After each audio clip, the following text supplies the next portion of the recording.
కష్టాలు చన్నీళ్ళ లాంటివి. 4 చెంబులు పోసుకుంటే 5వ చెంబు నుంచి సుఖంగానే ఉంటుంది, అనుమానమైందా?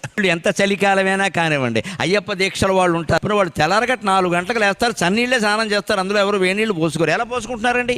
ముందు 4 చెంబులు అయ్యప్ప స్వామియే అంటారు, అయిపోయిందంతే, మొత్తం ఆ మిగిలినంతా బాగానే ఉంది. అంతే, మనం అలాగే ఉండాలి. కష్టాలంతే, ముందు 4 కష్టాలు భరించగలిగితే తర్వాత ఆ కష్టం కూడా సుఖంగానే ఉంటుంది.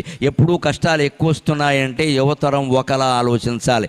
బాగా వాతావరణం ఉక్కబోస్తోంది అంటే వర్షం కురుస్తుంది ఖచ్చితంగా.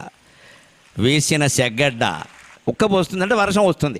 సెగ్గడ్డ ఇక్కడ వేసిన కురుపు బాగా సలుపుతోంది అంటే సంతోషించాలి, పగిలిపోతుంది అన్నమాట. అది బాగా ఉక్కబోస్తుంది అంటే వర్షం వస్తుంది. అంతేకాదు, వేడి నీళ్ళ కోసం అంటించిన కట్టెల పొయ్యి నుంచి బాగా పొగ వస్తుంది అంటే వెంటనే జ్వాల వస్తుంది ఖచ్చితంగా.